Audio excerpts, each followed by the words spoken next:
When hockey fans talk about unbreakable records, for most, one towers above the rest. 2,857 career points of Wayne Gretzky. For decades, no one's come even remotely close. In fact, in assists alone, Wayne Gretzky would be number one. That's not even including his goals. But there's one player whose career poses the question, could he have matched it? What if he never left? What if during the prime years of his career, he didn't go to Russia or the Czech leagues or suffer through lockouts? Could he have even challenged Gretzky's record? Or could hockey history look completely different today if he was here the entire time? Of course, I'm talking about Jaromir Jagr. Before we go any further, I have done the math. I do have a prediction of how many goals, assists, and points Jagr would have.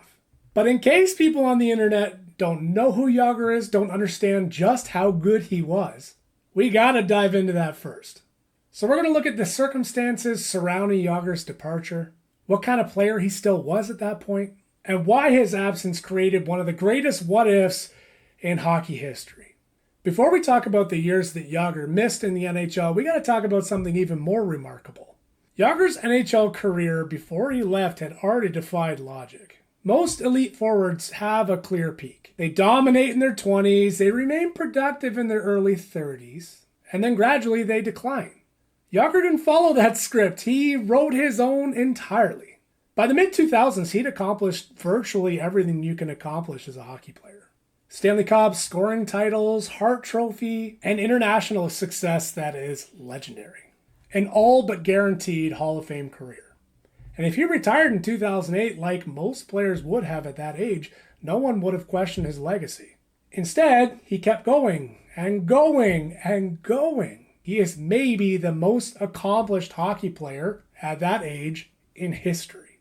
One of the biggest misconceptions about Jagr's departure to a casual fan is that he was finished, and that's not even close to the truth. When he departed the National Hockey League in 2008, he was still a massively productive player. Mind-boggling when you consider how old he was at the time. And sure, he wasn't the unstoppable force he was in the 90s, but he was still elite. There's no question about that. He remained one of the NHL's most dangerous offensive talents night in and night out.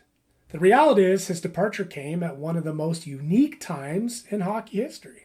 The newly formed Continental Hockey League offered a rare opportunity that we hadn't seen since the WHA in the 70s. This was a truly rival league to the National Hockey League. The only difference was, for Europeans like Jaromir Jagr, they would have a chance to play close to home, for their hometown crowds in some cases. For Jagr, it wasn't simply about leaving the NHL and chasing new money. It was about a different chapter in his life.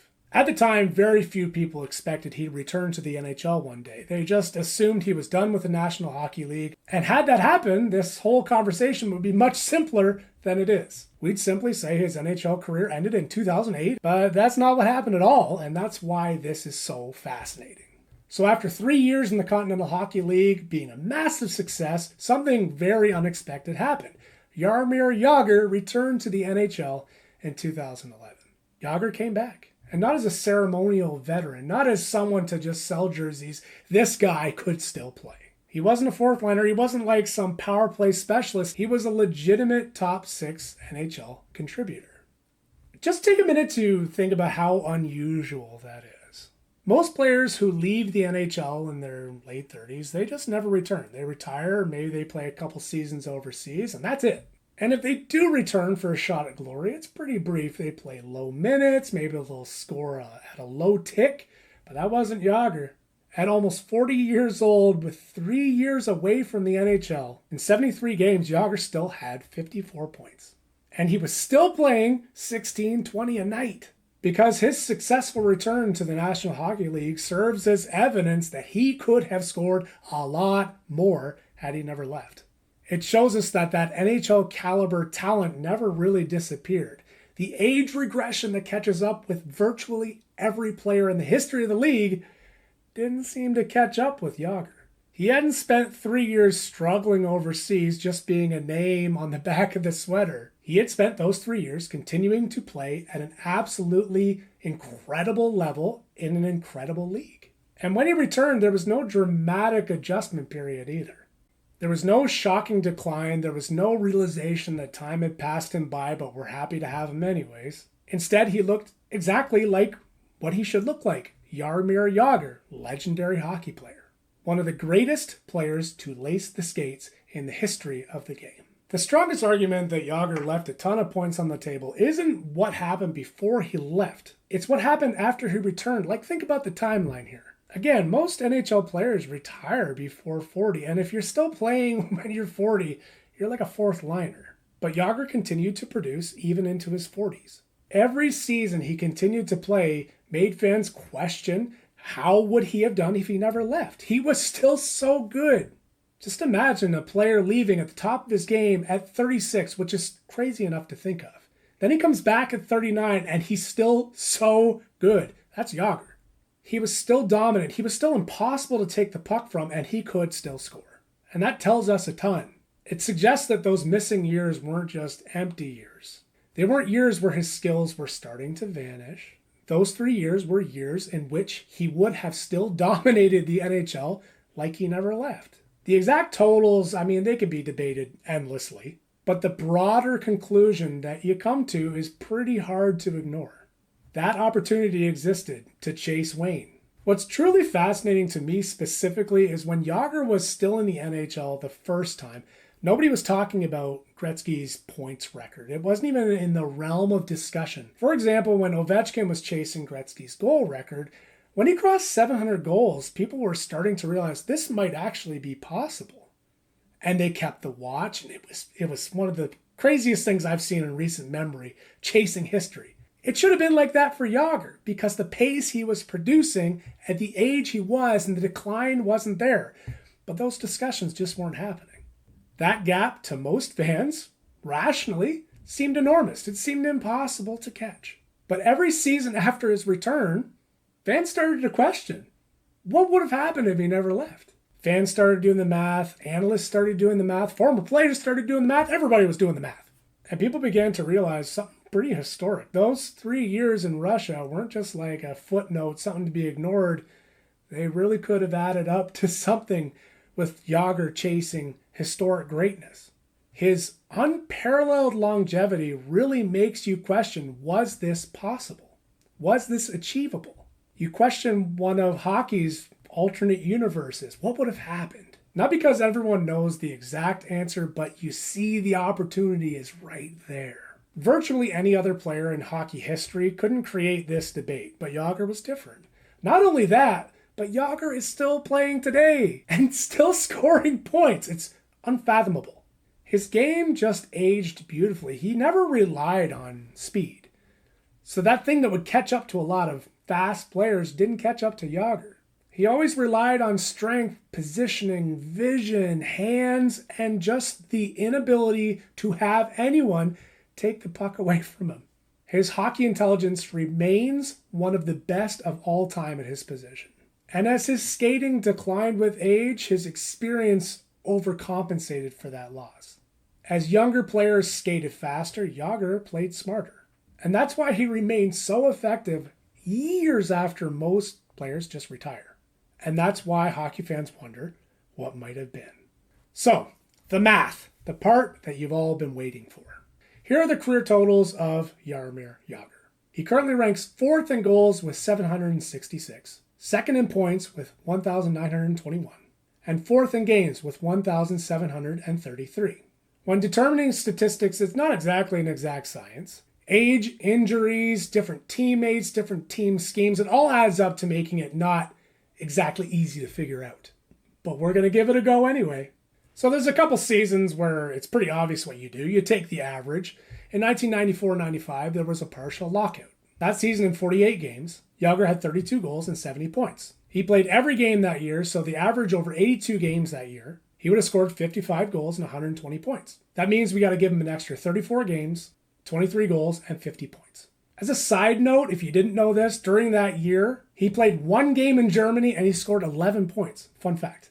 In 2012-13, he had another partial lockout. He played 45 games over an 82-game season, that would be 77 games. and he scored 16 goals and 35 points. So his average over a full season would be 27 goals and 60 points. So we got to give him another 11 goals and 25 points.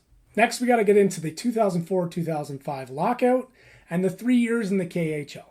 There's a formula called NHL equivalency. It means that if you score a certain amount of points in a league like the Czech Extraliga or the KHL or Liga or wherever, there's a mathematical formula for how many points those are worth in NHL points. And that formula states that if you score a point in the KHL, that is worth 0.77 points in the NHL.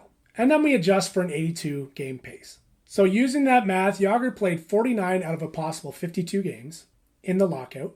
That's 94% of the possible games. He scored 27 goals and 67 points. That would mean we got to give him an extra 77 games, 33 goals, and 81 points. From 2008 to 2011 in the KHL, he played 92% of the possible games, scoring 66 goals and 146 points. Well, using the math, we got to give him an extra 225 games, 74 goals, and 163 points more. Well, as a reminder, Jaromir Jagr is still playing today. Since he last played for the Calgary Flames in 2017-18, he's been playing over in Czechia. While using the NHL equivalency again, it states that every point scored in the Czech professional leagues is worth 0.58 points in the NHL. So to speed things up, I'm going to give him 14 goals and 26 points. The next year, the same, 14 goals, 26 points more. 8 goals and 17 points, and again, 8 goals and 17 points. This is because he only played a couple games here and there in those 2 seasons. 5 goals and 13 points the next year after that. 4 assists the next year after that. 5 goals and 15 points the next year after that. And I'm going to give him 1 NHL assist for this last season he played. All of that combines to an extra 761 games, 195 goals, and 448 points. So if we add that to his career numbers, Jagr would have 2,494 games played, which is good for first all-time by a landslide. He'd also rank first all-time in goals with 961. That's right, Ovechkin would not be chasing Gretzky's goal record. He'd be chasing Jagr's goal record, and he still wouldn't have caught up yet. He'd also rank second in assists with 1,408, and second in points with 2,369. So even though it's fun to talk about the numbers and how many he could have scored, that's not the most interesting part, to be honest. It's what the debate reveals about Jaromir Jagr himself. Nobody questions these things about ordinary players. Nobody asks these what-ifs about players whose careers ended as they should have. We ask it about Jaromir Jagr because he is simply put extraordinary. Because he just kept producing when age should have caught up. And he returned to the NHL when most players just would have retired. Because he absolutely stretched the boundaries of what a hockey career should look like. Maybe your projection puts him far short of Gretzky. Maybe your projection puts him ahead of Gretzky. Maybe it's something like mine. But the important part is we're still talking about it. Either way, one fact remains undeniable. The 3 years in the KHL, the 3 NHL lockouts, and the multiple years he's played since leaving the NHL for good have created one of the greatest unanswerable questions in the history of the game. What do you think? If Jagr never left, how many points would he have had? Would he be threatening Gretzky's? Would he have fallen way short? Would it have been close? Let me know in the comments. And if you enjoyed what you saw, like the video, comment, subscribe. If you like hockey history, I'm your guy.